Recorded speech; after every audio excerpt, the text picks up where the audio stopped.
Are you having a hard time figuring out what to get Dad for Father's Day?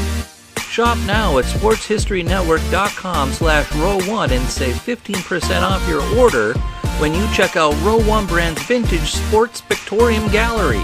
They have America's best sports art. With over 7,200 historic sports prints, you're assured to find something unique for Dad this Father's Day. If he's an NFL buff, check out the 1963 vintage NFL helmet poster. Shop now at sportshistorynetwork.com/row1.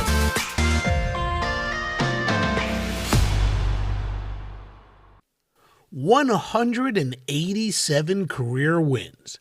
And he was the number one pitcher on the 1927 Murderers Row version of the New York Yankees. But most of his career was played in St. Louis for the Browns, and despite being called one of the game's best, so few can tell you anything about him, and even fewer have ever heard of him. Next, on Sports Forgotten Heroes, the story of one of baseball's forgotten stars, Urban Shocker. This is Sports Forgotten Heroes, a tribute to the stars who shaped the games we love to watch and the games we love to play. Stars who provided us with many thrills, but when their time was up, they faded away. We'll take a look back at their spectacular careers, their moments of fame, even if it was just for one season or just one game. And now, here's your host, Warren Rogan. Hello once again and welcome to Sports Forgotten Heroes. Today, the forgotten story of one of baseball's earliest pitching stars, a man who so few have heard of, a guy who won 187 games, a guy who pitched during the same era as Grover Cleveland Alexander, Burley Grimes, Dazzy Vance, Wade Hoyt, and Sam Jones, a guy who was called the best by so many of his contemporaries and whom Babe Ruth called the best, Urban Shocker. Shocker pitched in the majors from 1916 until he passed in 1928. He came up with the New York Yankees, was traded to the St. Louis Browns, and then was traded back to the Yankees. He was the one player whom the Yankees and Hall of Fame manager Miller Huggins admitted they had made a mistake in trading away. Shocker was a loud and boisterous pitcher, never took a back seat to anyone. He had a huge presence about himself and always spoke his mind, at least when he was mowing down the opposition while playing for the Browns. But when he was traded back to the Yankees, something happened. With a roster featuring Babe Ruth, Shocker faded into the background and just went about his business. But was it only because he joined a team featuring the Babe, or was there something more to it? And how is it possible that a pitcher with so much talent, a pitcher who mowed down the Yankees with regularity before rejoining them, a pitcher who won 187 games, could be such an unknown? Joining me in just a moment is author Steve Steinberg. He has written several books on baseball stars of the 1920s, including Urban Shocker, Silent Hero of Baseball's Golden Age. Steve first heard about Urban in a most unusual way and decided he needed to know more, and his book on Shocker is terrific.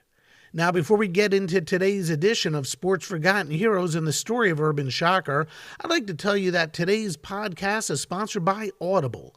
With Audible, you get a free audiobook download and 30-day free trial at www.audibletrial.com/sportsfh. Over 180,000 titles to choose from for your iPhone, Android, Kindle, or MP3 player.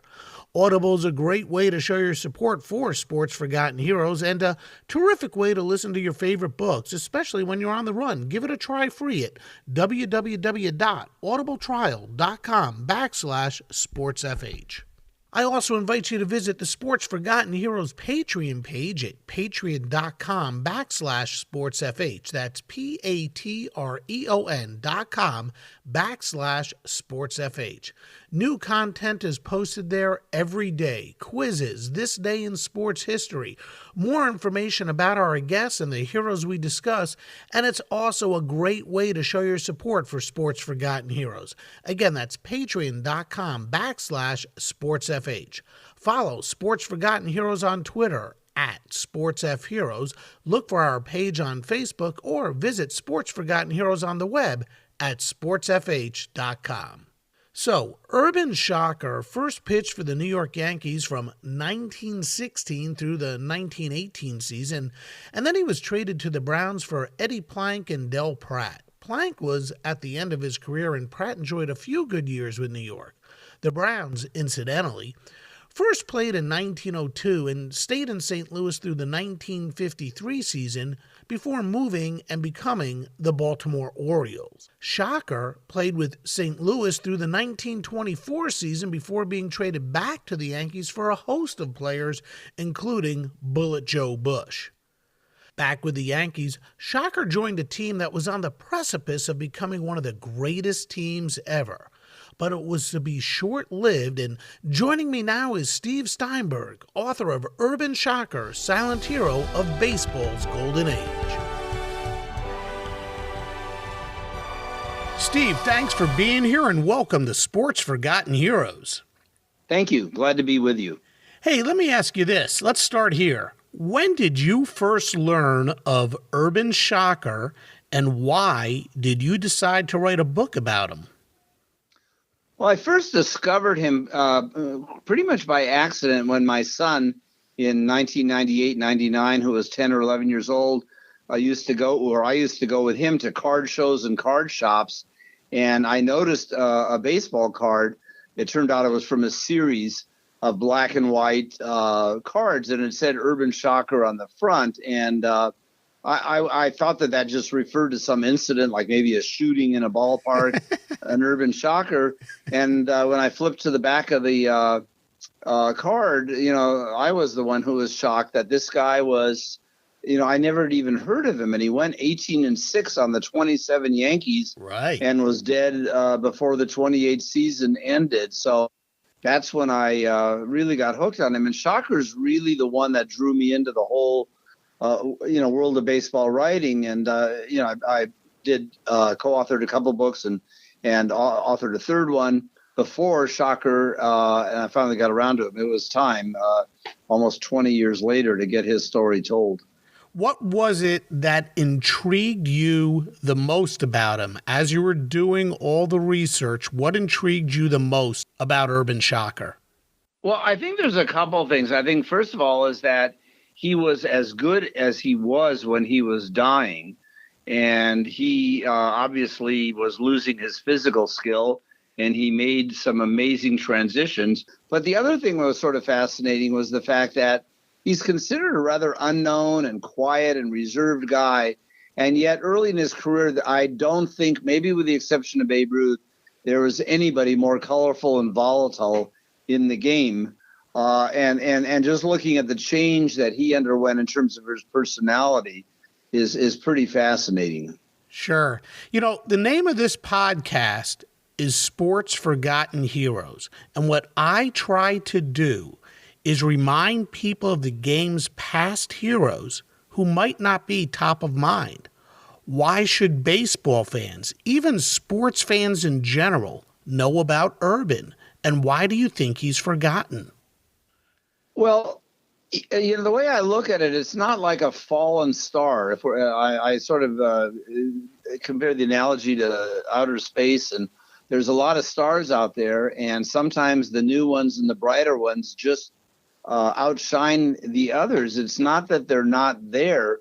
We just don't see them. In some ways, I'm bringing back a story of somebody that most people never heard of. And yet the irony is a lot of 10-year-old kids in the 1920s, maybe they wouldn't have known as much about his personality as I got around my hands. But, he might have been a household name then. But we can only retain in our memory so much, and things just get crowded out of the way there. The star is still up there. We just don't see it quite as brightly.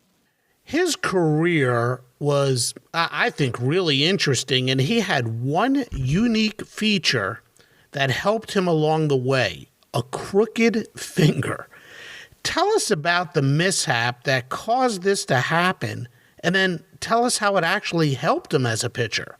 Well, he was actually a catcher, and I never actually nailed down the actual game where the injury happened. When you go back in the early careers of ball players, there's minimal coverage, and certainly in the low minors, or it might have even happened when he was playing sandlot ball, semi-pro ball.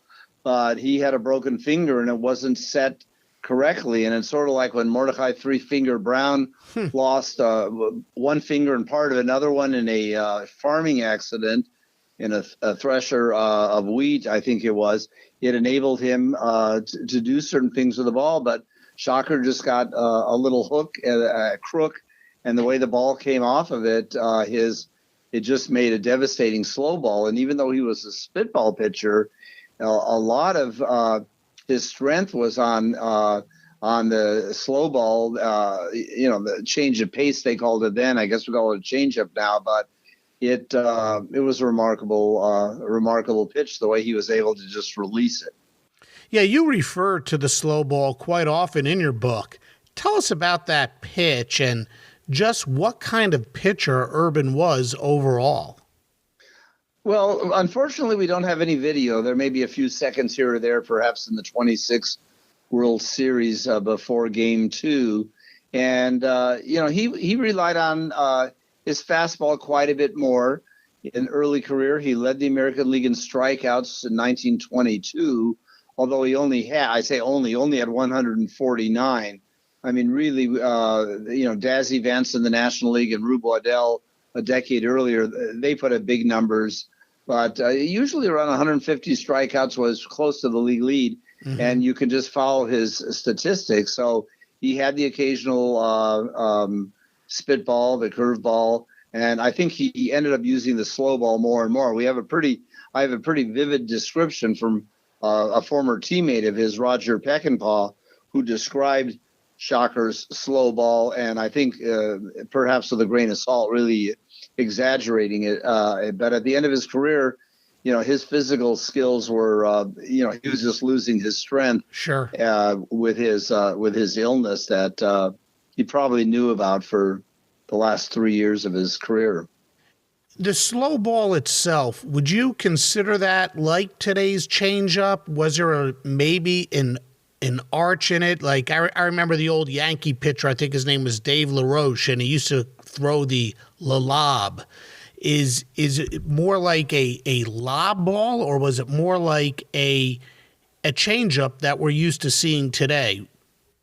Well, it's funny. From the Peckinpah quote, it sounded like it was an extreme lob ball, like the Ephus pitch. Right. But I think it was more like a changeup, but it just had a terrific break to it.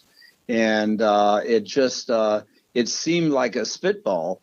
And I think he could change direction on it also. But, he faked the spitter or quite often. I don't know if every time he went to glove to mouth.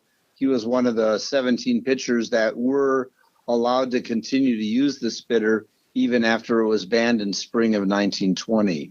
Right. It was during his career that baseball was outlawing such pitches as the spitball.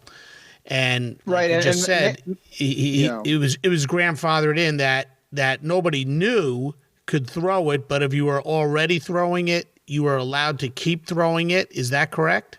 Yeah, and the one thing that most people don't realize, this is very interesting, is that when they banned the spitter in the spring of 1920, they actually banned it for everybody, but they gave those 17 pitchers who were registered, in the major league office 1 year to, sort of, so to speak, give them a year to transition.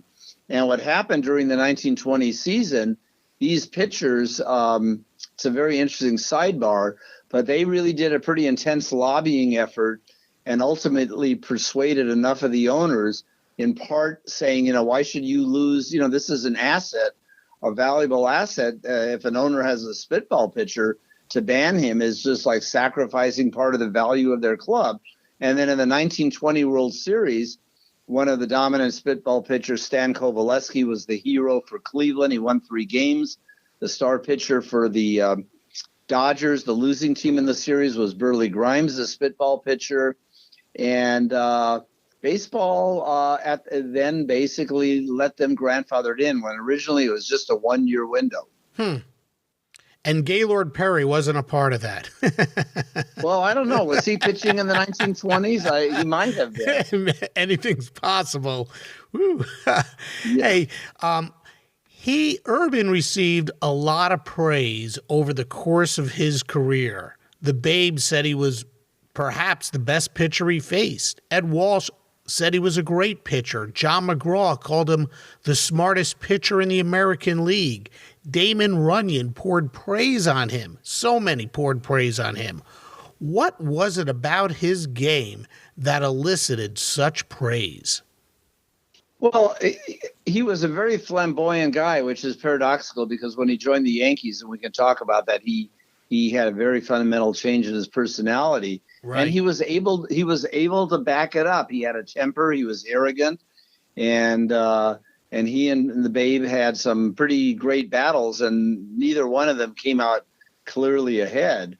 But and Shocker himself said, "I love to pitch to someone like Babe Ruth." It's why do riders of rodeo broncos like to get on those wild bulls? It's the thrill of trying to tame the best. Sure. And he delivered, and he basically was able to do what he said he was going to do quite often. He was also a workhorse with the amount of games he pitched, the amount of innings he pitched. And one of the little known things is that he won more games than anybody in the major leagues between 20 and 24.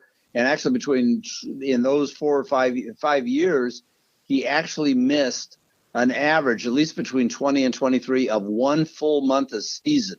Wow. You begin to wonder what would happen. He was suspended a couple times. He had some issues. He had some injuries, and he still put up those numbers. He probably in 22, where he pitched almost 350 innings and missed a month, he probably would have set the modern day record, which I think Ed Walsh said, for the number of innings pitched. He would have been over 400 easily. My gosh, today's pitchers, heck, last year the Houston Astros didn't even have anybody pitch on their team that would qualify for the ERA title. And that means they didn't have anybody pitch on their team that threw 162 innings, and Urban threw almost 350. That's crazy to think about. Yeah, it's a little bit different. And back in his era, there were not really, specialty relief pitchers were just coming about. But usually in the end of the dead ball era, that's through 1919 and the 1920s, if a game was blowing up and a team wanted to win it, they would take their star pitcher if he wasn't pitching that day, and he would be the one who would get the save. They didn't have the statistic then. They've gone back retroactively, and these star pitchers that were starters, basically, they were not specialists. The other guys that didn't start a lot of games had sat on the bench, and of course there weren't 12 or 13 pitchers on a roster. The other guys were there if the game was 12-2 in favor or against your team. They came in and ate up the innings. Where did Urban get his love for the game? How was he introduced to baseball? Tell me about his young days up through the minors, right before the Yankees found him. He started fairly late in life and came up to the majors. There was always a lot of mystery about his age, but there was a lot of mystery about the ages of a lot of players. The old joke being that every year as they got older, they got younger a couple of years because, it wasn't easy to check and go online and see how old he really was. But he grew up in the Midwest. He was born in Cleveland, and he grew up. He also spent time in his formative years in Detroit, where one of his older sisters lived. And it's hard to describe the sandlot ball semi-pro scene in the Midwest, especially in towns like Chicago, Cleveland, and Detroit. I mean, there were literally, if you go back to the microfilm of the newspapers of that era, where there would be pages of the results, let's say on a Sunday or a Monday after a Saturday or a Sunday game, and they didn't have the strength of the Catholic Church back east where Sunday games were banned, and there were literally hundreds and hundreds of games going on. And there's a picture you can find on the internet. I think it's called Brookside Field. It starts with Brook, where there were 100,000 people at a semi-pro baseball game championship in the teens. it was just enormous. And you have to realize, football was really not around. I mean, and people, it was a college game, and you see headlines in the Monday paper about Sunday's game. The headline would be Brown beats Cornell 3-0, and that was a high-scoring football game. And basketball, there was a little bit in soccer. I mean, horse racing was a thing, but it didn't capture the youth of America. Boxing was a big deal, but again, it was sporadic, and again wasn't really caught the fancy of the baseball. Baseball owned, really owned the sports pages, and the 1920s were the time that really celebrity, sports figures started to rise, and Ruth's timing was perfect. Sure. So Urban came up with the Yankees, but didn't stick. He was traded to the St. Louis Browns. Why? Right. Well, Miller Huggins, who is now in the Hall of Fame, was a young ball player, and he, as a young ball player, he was a good second baseman for the Cardinals and the Reds. He took over as manager of the Cardinals and then moved to the Yankees in after the 1917 season, and would go on to great success as a Yankee manager. But he was told that Shocker was a troublemaker. He never revealed who told him that. It probably was one of the coaches. And Shocker, there's a lot of players out there in different sports that maybe are on the edge, whether it's alcohol or drugs or whatever, and some of them just fall over, and others manage to control it and stay on top of their game. And Shocker in the 1917 season had been suspended for being out late, breaking curfew. He was good buddies with a spitball pitcher named Ray Caldwell, who probably was one of the most talented pitchers in baseball history, but had a drinking problem. And Huggins basically said, I made a mistake. And he spent years trying to get Shocker back. And really, if you analyze, usually when Miller Huggins and the Yankees let go of a player, it was very rare that that player, flourished somewhere else. And Shocker was virtually the only player of any significance that the Yankees went back and reacquired 7 years later. But Shocker's best years were in St. Louis. And, you go to St. Louis, that was the Western outpost of baseball then. That's almost like, going to the frontier. And, he missed out on World Series checks and on a lot of the, the attention that the Western part of the league, just didn't get that attention. Sure, and he was insulted by the trade. He wanted to stay with the Yankees, and he was determined to gain a measure of revenge on the Yankees. In fact, he met with a lot of success against them, and of course, they met with success against him. The floor is yours. Tell us about his battles with the Yankees and with Babe Ruth. Yeah, well, Shocker was known as the Yankee Jinx. And I uncovered evidence, and fairly reliable, that after the 1920 season or during the 1920 season, the owner of the Yankees, Jacob Ruppert, offered the business manager of the Browns, Bob Quinn, $100,000 to get Shocker back, and they wouldn't sell Shocker.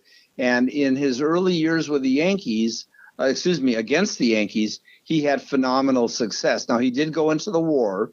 With the draft in 1918, we entered the war in 1917, but really we didn't gear up and, in terms of, shipping men and equipment until 18. And he had tremendous success. One could say that the law of averages caught up.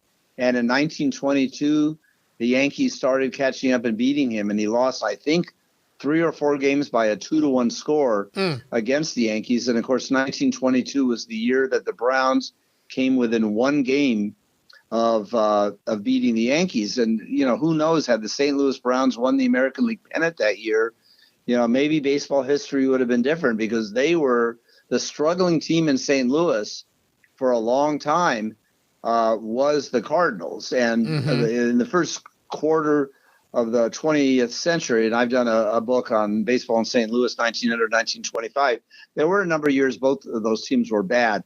But there were some years that one of the teams was good and drew quite a bit more, and consistently it was the Browns, not the Cardinals. Interesting. Your book, Intentionally or Not, delves into some things I think some of our listeners might find interesting.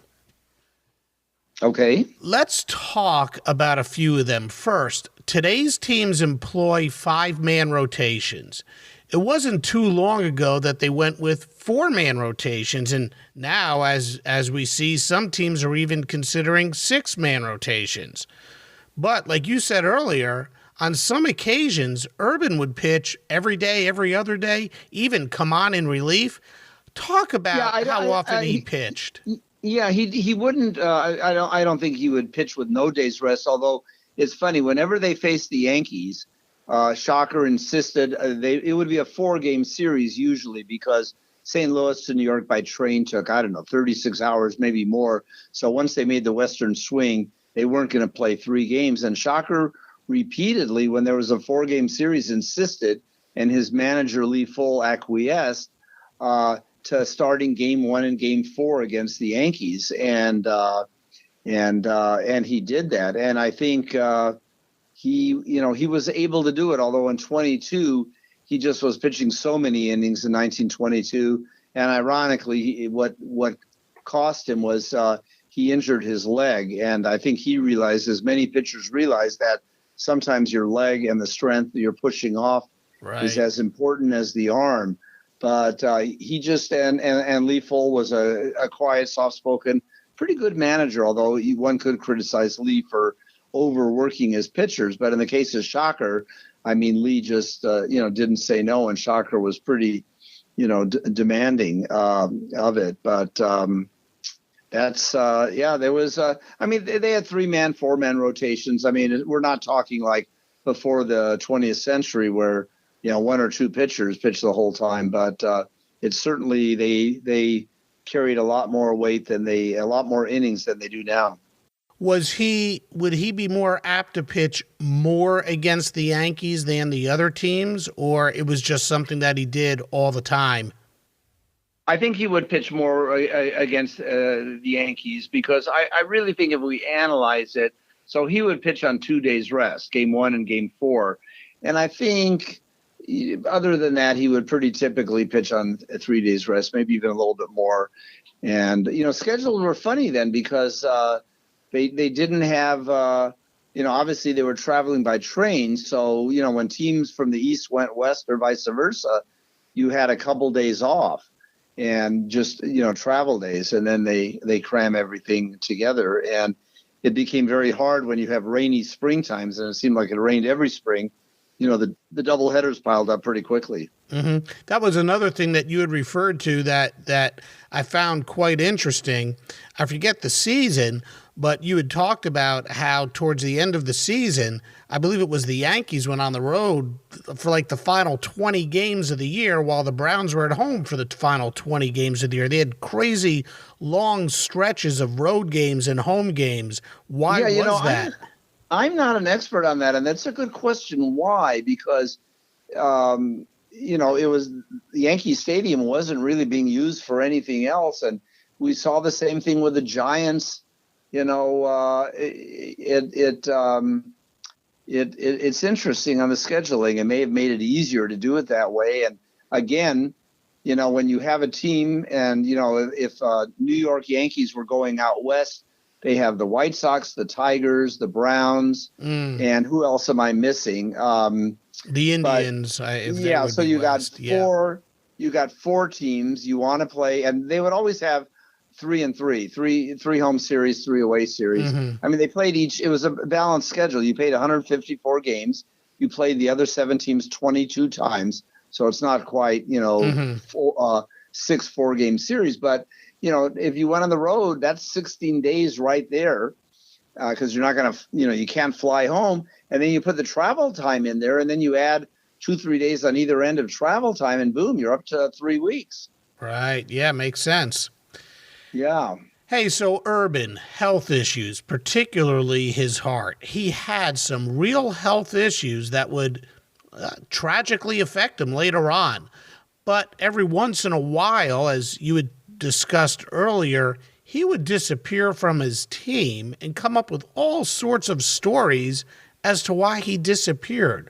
What's your understanding of why he would disappear from the Browns, and how did this affect his standing with the team? We don't know for sure. And one of the things that is sort of one of my trademarks in writing is I do an insane amount of microfilm work. And the reason why I do, and I know some newspapers have been digitized right now, but in the era that I write about, the late teens and the very early 20s, for example, there were like a dozen New York newspapers. They started consolidating, and each one had its own sports editor and sports writers, and each of them had their own contacts, and ins with different players or owners. And so you really get an amazing appreciation and fill in the personality of the guy. And that's really what I'm ultimately interested on, is the people. And it appears that, he had drinking problems, and he might have gone on benders, and he usually ended up in when he would disappear in Detroit, where his sister lived. And so he wouldn't even have to deal with his parents or, the rest of his family. And he could just lie low there and get back in the groove, so to speak. But, we don't know that for sure. He never, went to any clinic that, we know of. And he was able to, obviously control it, where Ray Caldwell, went the other direction. I don't think many of our listeners know much about the St. Louis Browns. And you touched upon it. Tell me a little bit more about the St. Louis Browns, their struggles and successes while Urban was there, and just what kind of team they were. Yeah, the Browns were, American League team, and they had a lot of lean years. They had a business manager who came on board in the late teens named Bob Quinn. And Bob Quinn's family, his son John Quinn, built up the Phillies in the late 50s, and his grandson was in Major League Baseball. I think his great-grandson is. And Quinn was a very astute guy. He came up from the Midwest, and just a small aside, not mentioned in the book, his granddaughter, I believe, is married to Roland Heeman, the longtime and beloved baseball figure and scout. And Quinn really assembled a powerhouse team in the early 20s. And like I said, that team did. Some people say the best Browns team of all time was the 44 team because they won the pennant. But that was a war year. I would argue that the 22 Browns were a better team, but the Yankees had the edge on them. So they really they played in Sportsman's Park, which is where, for many years, the Cardinals played. And the Cardinals were a much more financially strapped team. They were sold in 1917, and it was a group of citizens that bought it. People bought shares into it, and they had a ballpark that was literally falling apart. And in 1920, the Cardinals went to the Browns and said, "Can we play in your ballpark, Sportsman's Park?" And, for the Browns, that was an interesting deal. We'd get $20,000 or whatever a year in rent. But had the Browns said no, one wonders what would have happened. So the Browns said yes, and the Cardinals then took their ballpark, which was not far from where the Browns played, and they sold it. And they were financially strapped. But as an aside here, which is really important St. Louis baseball history, the school board bought part of the property, and there was a high school there that just in recent years closed. And then the transit company bought part of the property to use it for a turnaround for their streetcars.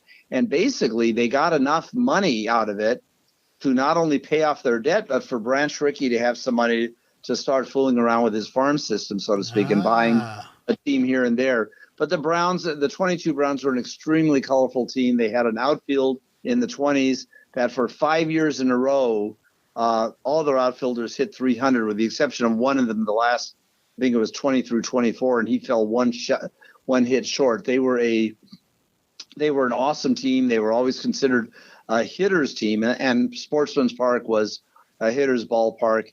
Kenny Williams was a home run hitter. He led the league in home runs the year that Babe Ruth was suspended in 22. And, their pitching wasn't as strong.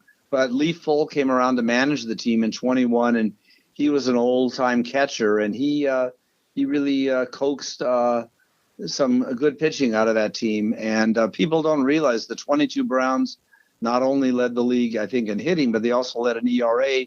It's sort of like the 27 Yankees. We don't realize that the 27 Yankees, I mean, it's very glamorous to talk about, Ruth and Garrigan, but I mean, their pitching was incredible also. It doesn't get all the attention that the sluggers get. Yeah, I think they led the league in ERA, they led the league in batting average, and they didn't win the pennant.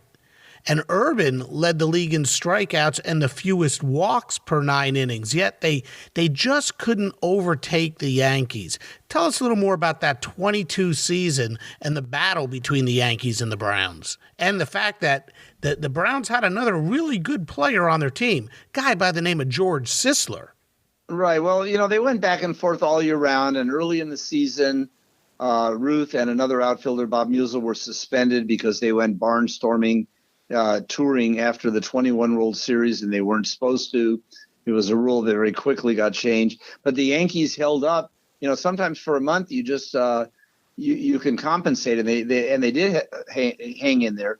And then Shocker went down with an injury from early June to early July, and the Browns held in there. And they just went back and forth. And like I said, Shocker lost some 2-1 games, and the season almost really culminated on a series in St. Louis called the Little World Series. That's what it's come to be known as.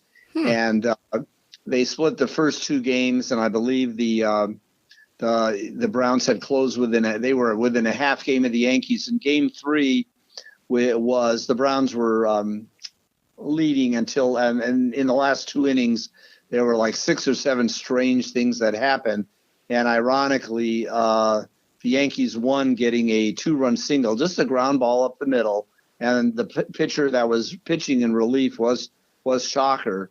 And that gave them the 1.5 game lead. And they held on. And Sisler had, George Sisler had a phenomenal year that year, but he was injured for that series and was just about swinging his bat one-handed. He had a shoulder injury. And, it was a terrific battle, and the Yankees won, and then they lost 4 straight to the Giants in the World Series. So, go figure. During this time when Urban was with the Browns is when the Yankees they were becoming the Yankees. And I think that one thing our listeners might find interesting is how the Red Sox, the Yankees' heated rivals, yes, the Red Sox, I guess they sort of served as a feeder team for the Yankees. Their owner, Harry Frazee, always seemed to be in need of money, and he would sell and trade his best players to the Yankees. The most famous, of course, was Babe Ruth. Why did he do this, and how upset were the other owners with this constant shuffling of players from Boston to New York? Well, in the teens, people may not realize this, but the Boston Red Sox between 1912 and 1918 were in the World Series 4 times, and guess what? They won all 4 of them, and they had amazing pitching talent. And Harry Frazee, he was a New York guy at heart. He was a theater producer, and there have been some conflicting accounts over just how troubled his finances were, but he had a close working relationship with the Yankees, and he really sent some immense talent of pitching to New York, and the people that were the most upset about it were the Boston fans, probably more than the other teams in the league. I mean, if he hadn't done it, the Red Sox would have continued, into the 1920s as a powerhouse team, and then ironically, there was a third powerhouse team at the beginning of the 20s. And that was the Chicago White Sox. But, of course, with the Black Sox scandal, they got ripped apart. And so the Yankees got in there to themselves. I wrote an article a number of years ago called The Curse of the Hurlers, because people talk about the curse of the Bambino. But the reality is, as colorful as he was, there were a lot of good hitters in the 1920s, and that was an era of hitting. And it would have been much harder for the Yankees to find really good pitchers like Wade Hoyt and Herb Pennock, who ended up in the Hall of Fame, who came over from the Boston Red Sox, and Carl Mays, controversial pitcher. So, there were Frizzy had a close working relationship with the Yankees. They gave him a lot of money, as well as some players. And I've analyzed the trades, and it was really interesting. The trades didn't seem as bad at the time when the Yankees got Hoyt or Pennock. They didn't seem as bad at the time, but they just worked out brilliantly for the Yankees. In part, the Yankees had a very sharp business manager, Ed Barrow, and he had managed the Red Sox in 1918 and 1919. So he knew the Red Sox pitching staff very well. And he and Miller Huggins, they got these talented pitchers. And by the time, there was nothing left on the Red Sox. And then for Z, he sold the Red Sox. He probably figured I might as well, make these sales of the players and get a bunch of money, and then I'll sell the team for almost the same amount of money. And the team became, the worst team in baseball for a number of years until, Tom Yawkey bought them in the 30s. Right. Urban played long before analytics became a part of the game, and you might say Urban was a little ahead of his time with the way he poured over box scores in an attempt to see how hitters were doing. He studied tendencies. Talk about Urban's analytical approach to the game and maybe just how ahead of his time he was. Well, he was always known for buying a whole bunch of newspapers from different cities. And, of course, there were only 7 cities he had to worry about. And he would basically pour over box scores. And if a breaking ball pitcher, was pitching and a great hitter went 0 for 5, then he would figure that hitter was having trouble with the breaking ball. So he would look at pitchers and hitters. I don't know whether he actually kept a book. Some players may have kept a book, but he had it in his head, and he was able, control was such an important thing. And that was even when he was getting ill, and we can talk a little bit more about what his illness was, but he was able to put the ball, just where it had to be. And of course, they call it command now. I don't think they used the word command back then, but Shocker was able to put the ball, and he always said, put it just beyond where the hitter likes it. It seems amazing. Everybody's going to make a mistake. You can't always put it in exactly that spot. But he knew those spots, and nowadays we're actually seeing it with all the stats where they show the different quadrants. If you go on your iPhone or your computer, what the hitter is hitting. Yeah, quite different.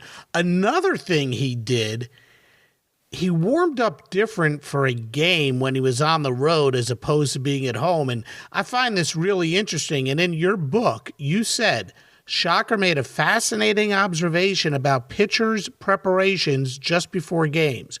Pitchers always warmed up before games they were starting. But on the road, he observed, they had to sit while their teams batted first. By the time they went to the mound, they'd cooled off and were not loose with all of their stuff.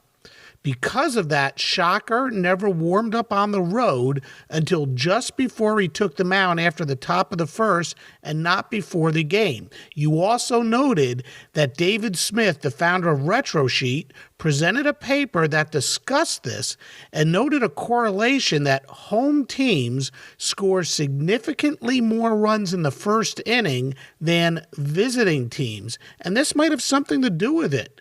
Not sure why I find this fascinating. Yeah, well, it is fascinating. And Dave Smith is an amazing guy, and Retro Sheet is a volunteer effort.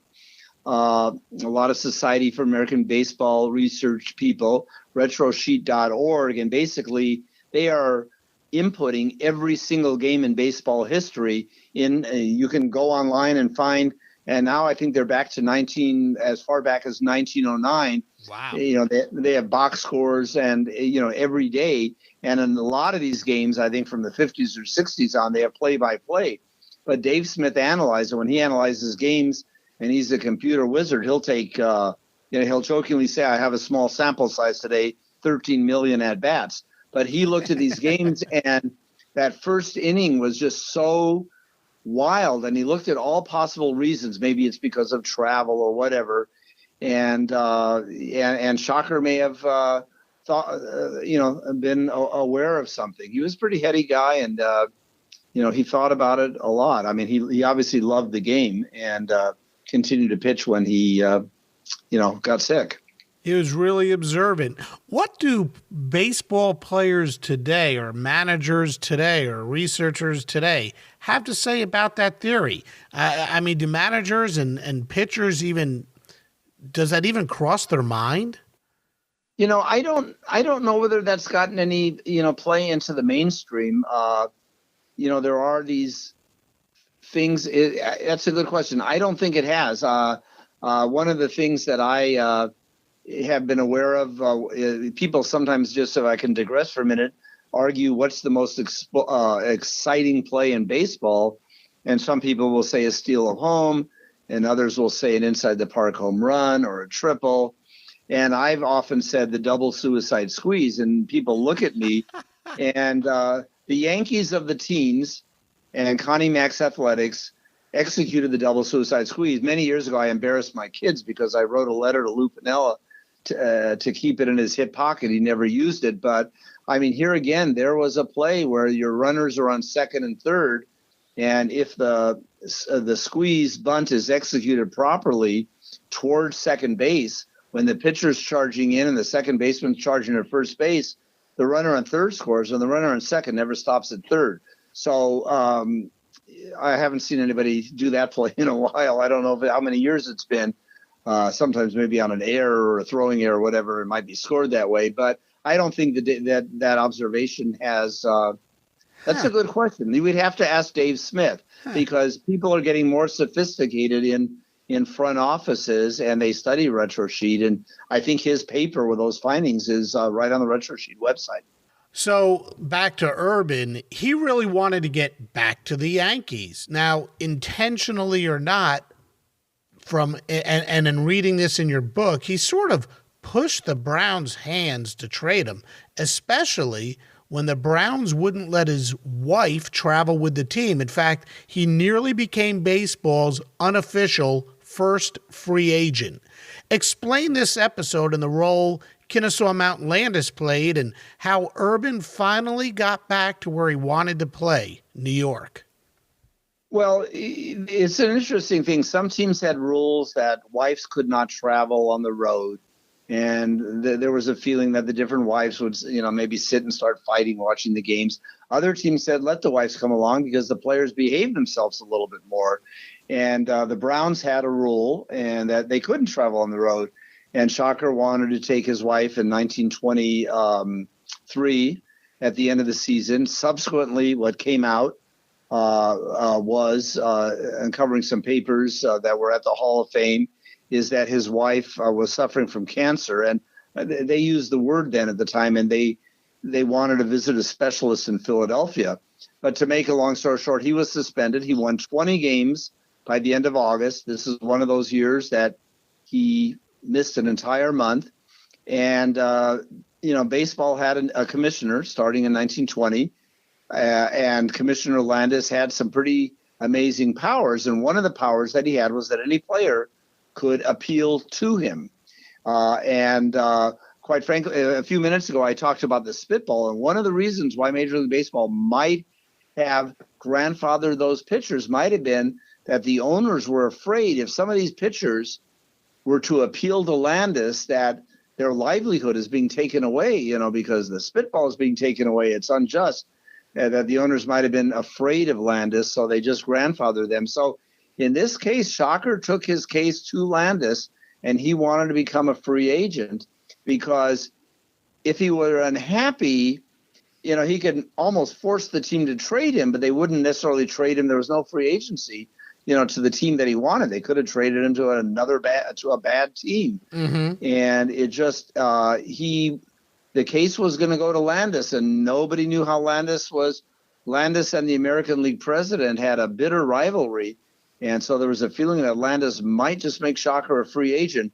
So basically there was a big meeting and a settlement, and Shocker got a lot of money and on a salary, and he stayed with the Browns, but he was still unhappy there. And a year later, they felt they had to trade him, and it turned out that it was the Yankees. That was, his dream, but he didn't hold out much hope for it. But he got the team that he really always wanted to be with. Yeah, sometimes things work out that way. In all those years he was with the Browns, as you said earlier, he was somewhat or just a little aloof, somewhat defiant, somewhat of a troublemaker. But when he got back to New York, his demeanor changed. He became more reserved, was well-behaved. Why the change? Well, we don't have a diary or anything like that to draw on, and I would suggest it's a combination of a few things. First of all, he was getting older, and in your mid-30s now, you begin to realize your career is nearer to the end than the beginning. He called them my Yankees.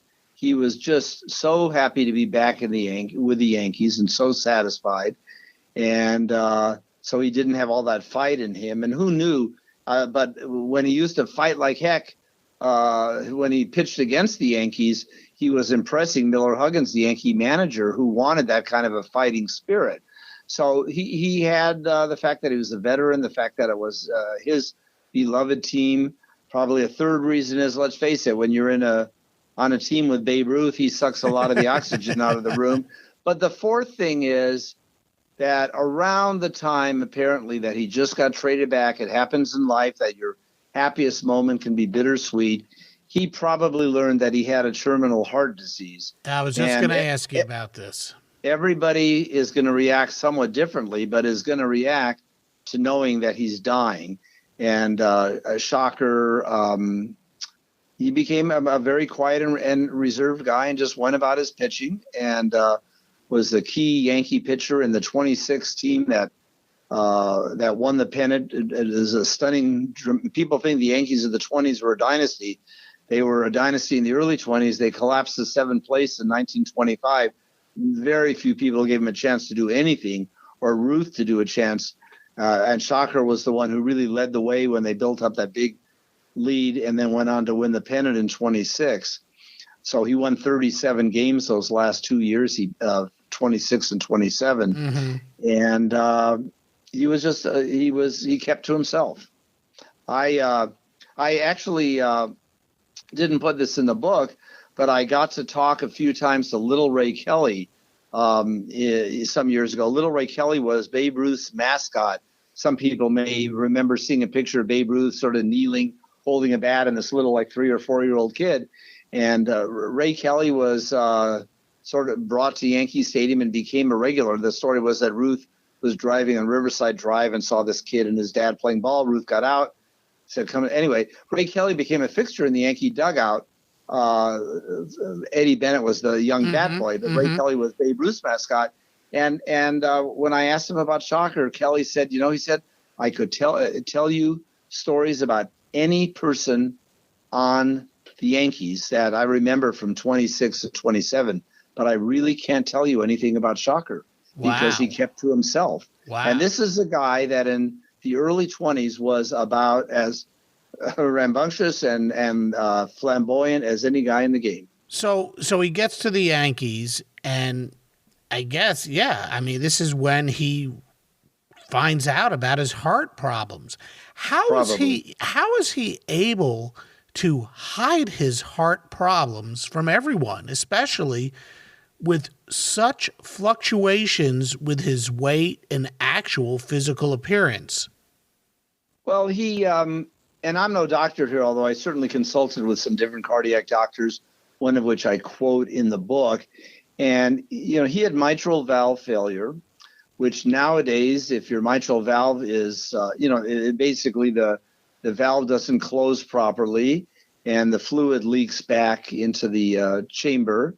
And basically, if you lie down, a person with mitral valve failure gets the sensation like you're drowning in the fluid. And that's why Shocker, and he later confirmed it after the Yankees released him, that the last 3 years of his life, he had to sleep, reclining with pillows at an angle. And in the early stages of the heart disease, you do not lose weight. If anything, you gain weight because you have water retention. And Shocker was always described, even in the early 20s, as stocky, not really fat, but he was a stocky guy. So I think it was pretty consistently that way. At the end, when the disease really took hold, and there's a medical term for it, cachexia, I'm not sure if I'm pronouncing it right, then there's dramatic weight loss. And then he couldn't hide it anymore. And that was at the end of the 27 season.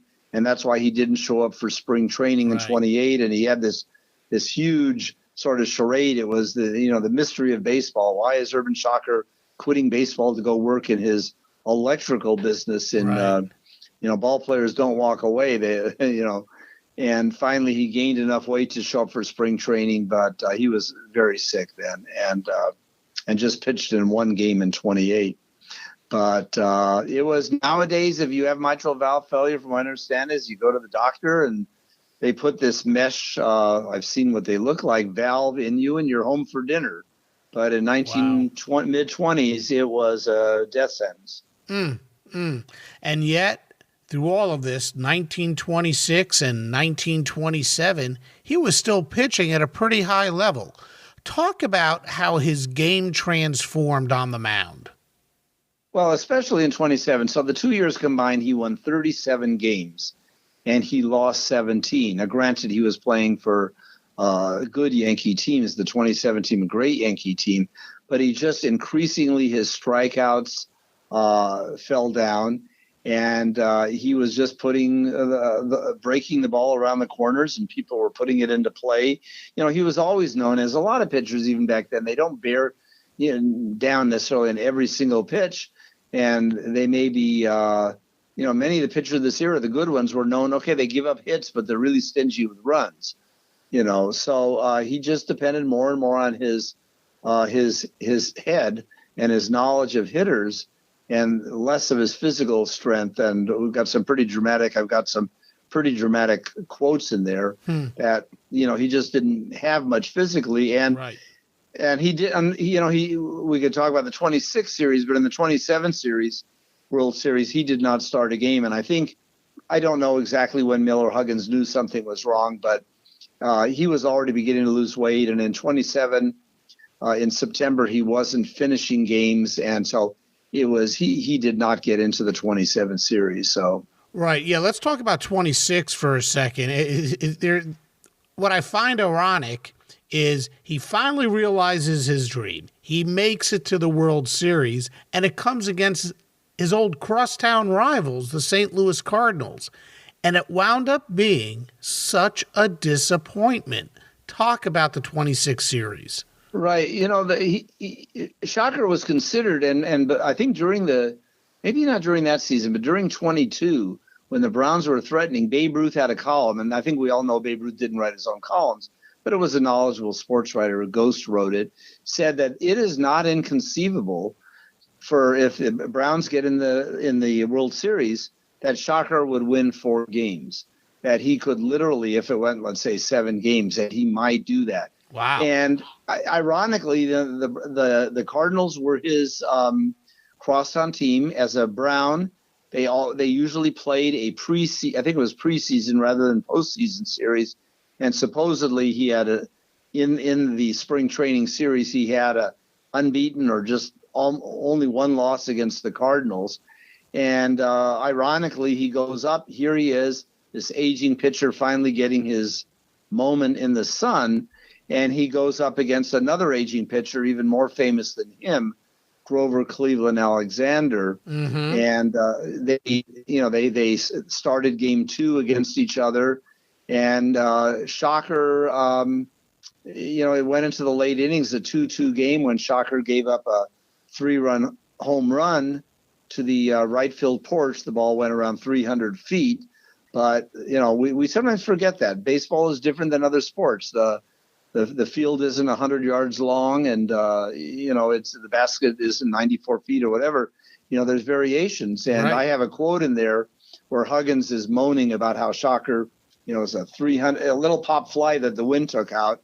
And then I sort of juxtapose a Bobby Cox quote when the Braves were beaten by the Yankees on a Chubb Knobloch home run. Yep. And he says virtually word for word the same things that Huggins said. It's a home run, but I mean, it was a pop fly. And, whether Shocker gave the ball, served up a ball to the hitters, it was Billy Southworth, who went on to a long career as a St. Louis Cardinal manager, even in the 40s, whether he actually played Shocker's to Southworth's strength or weakness is not known. But Shocker perhaps came back in a moment of arrogance that, hey, I'm going to get this little guy here and I'm going to get him out on maybe a pitch that he likes. Shocker didn't know Southworth because Southworth was just traded a few weeks earlier from the Giants to the Cardinals for the stretch run. And that was a crushing defeat. You finally get into the World Series, and he was beaten 5-2. And Alexander went on to even more great things in that series. So, 1927 was going to be a better year for the Yankees. This was the legendary Murderers Row lineup.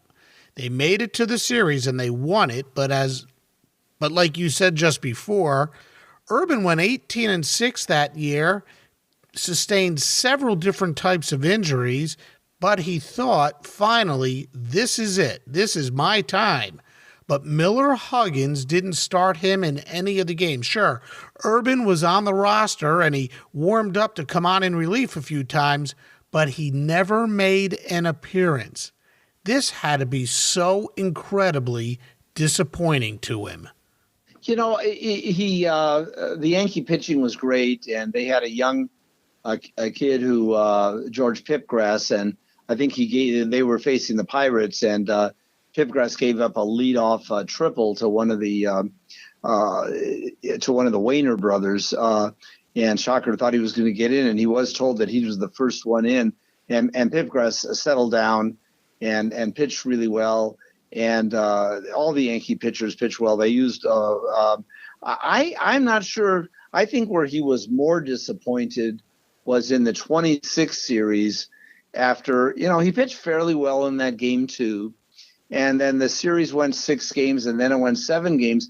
He thought he would get a start in game 6 or even game 7 in the 26 series. I think by 1927, things were closing in on him. And if you even look at the team picture there's a picture of the pitching staff, and he looks pretty gaunt and his uniform is hanging on him. So I think he knew he was near to an end game. And in the 26 series, as the Yankees fell behind in game 6, first of all, he thought maybe he'd start game 6. And then when they fell behind, he thought, wow, I may start game 7. And then Huggins calls him in relief in game 6, and he just did awful. I think he was so angry that, his late inning, because he knew the minute he's coming in for a mop-up in a one-sided loss, that he's not going to be in game 7.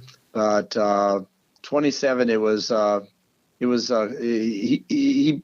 he probably figured. I mean, he never had a Lou Gehrig kind of goodbye speech, and maybe if he had accepted it, he'd be remembered as much as Gehrig, because Gehrig is really as colorless, a player and as quiet a player as Shocker was in his Yankee years, and yet we all remember Gehrig.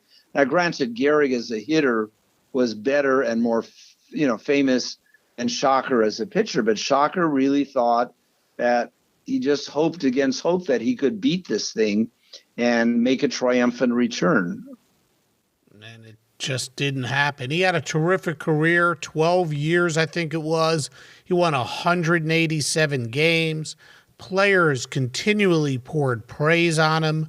Newspaper reporters thought he was great, but he just couldn't get over the hump, making it to the series in 26 and didn't pitch well, or the team didn't win. He didn't appear in the 27 series, but he was going to go for it again in 28, but it wasn't to be. His heart disease, mitral valve failure, really got a hold of him, and Miller Huggins had no choice but to release him. He had to gain weight to get ready for the season, announce he retired from the game like you talked about just a little while ago, gained the weight necessary, came back to the Yankees, got a raise, got into one game, just wasn't healthy enough to play. Talk about the end. Well, there was one game. He was doing a batting practice warm-up, and there was one game in Chicago that he collapsed, and it wasn't reported in the papers, but it came out afterwards, and he almost died right there in the clubhouse with his heart disease. But, the player asked the reporters, "Don't worry, my wife, let's not talk about it." But he went out to Denver. And just like when people had tuberculosis, like Christy Mathewson, they went to Saranac Lake, New York, where the air is good. The only problem about Denver, the air is pure, and maybe you'll get better there. But if you have heart disease, a mile-high city is probably not the best place to go. And I'm not saying he wouldn't have died shortly thereafter had he stayed in a lower elevation. And then to top things off, he was a pretty adventurous guy, and he could no longer, pitch in the majors. So what does he do? He wants a new challenge. He takes up flying. So here's a guy with heart disease who's in Denver, in the Mile High City, flying airplanes another mile higher. I don't know how high they would go in those days. And he ended up in a tournament, a very famous tournament in Denver called the Denver Post Tournament, where different semi-pro teams would come, and they would bring, each team might have a ringer, which was a star player, and Shocker was brought for one team, and he collapsed on the mound during his start and went straight to the hospital, and ultimately, I think pneumonia gets a lot of people, even though that wasn't the primary cause. That might be the final thing that got him, and he ironically died on one of the most important days in Yankee history in 1928 on September 9th. The Yankees had a 13.5 game lead early in the season. They fell behind. The Philadelphia Athletics came storming back to take a half-game lead, and on September 9th, the day that Shocker died, the Yankees faced the A's in front of over 85,000 fans. It still is, I don't know if it's officially, but the largest crowd in Yankee Stadium history. And the A's, the Philadelphia Athletics, led both games, but the Yankees rallied to win both games and went on to hold on to their third straight pennant. And that was the day that Shocker passed away. And the owner of the team that brought him out for the Denver Post Tournament ended up having to pay the fees to get his body back to St. Louis, where even as he played for the Yankees, he maintained his home in St. Louis. A sad end to a great career. Do you think that he should have received more consideration for the Hall of Fame? Was he a Hall of Fame quality pitcher? Well, when I got going in my work here, that was sort of my initial thing, and I was contacting some current and former Hall of Fame employees, and that has never been a driver for me. The 1920s is, quite, if anything, a little bit overrepresented. And two of his teammates, Wade Hoyt and Herb Pennock, are in the Hall of Fame. And Bill James, in his baseball abstract, argues that probably the wrong two got in, that Bob Shockey, who was another very good pitcher like Shocker, did not get in. And Shockey and Shocker won just under 200 games. Pennock and Hoyt won another 50, 60 games, but they also lost another 50, 60, and had much higher, earned run averages. And I think their WARs were lower, but a lot of things factor into it. When the Hall of Fame opened, Shocker had already been dead for a decade, and Wade Hoyt became a beloved radio broadcaster for the Cincinnati Reds for many years into the 1980s, and it was voted in by the Veterans Committee. And Herb Pennock, the other one who was voted in, was the general manager of the Phillies, who really built that Whiz Kids team that won the pennant in 1950. And at the winter meetings, I think in 49, he just, in the lobby of the hotel, the winter meetings, he dropped dead of a heart attack at a very young age. And he was very quickly voted in a few months later. So there's all kinds of reasons why people do and don't. And to me, at this point, I think just getting Shocker's story out there is been more important to me than whether he's in or not in the Hall. And it's a great story. And again, it's so weird to me that with a name like Urban Shocker, it's not Joe Smith or Bob Hall or anything like that. Urban Shocker, and so few have ever heard of him. Right. Well, hopefully with the book, a few more will have heard of him, and it is really an amazing story of courage and love of the game, and he played as long as he could, literally. Yeah. Hey, why don't you let our listeners know what you're working on right now? Well, I've got a book that I've been editing that's coming out very shortly that the Society for American Baseball Research has been working on. It's a multi-year project, but it's basically on the World Series before 1920 of the dead ball era. Mm-hmm. And I network with a lot of collectors, some of the largest private collectors in the nation. And the book's going to have 250 photographs. Many of them have not been seen in over 100 years. Wow. And the text in the book is, because there have been so many books written about the World Series, what can you do differently? Well, the text is written by the sports writers. Different editors, different SABR members have taken one World Series for them to put together and extracting the writing. So people like Damon Runyon or Ring Lardner and others maybe not as well known are describing it. So you really get in their words, and they were such vivid descriptions, much more evocative. This is before radio.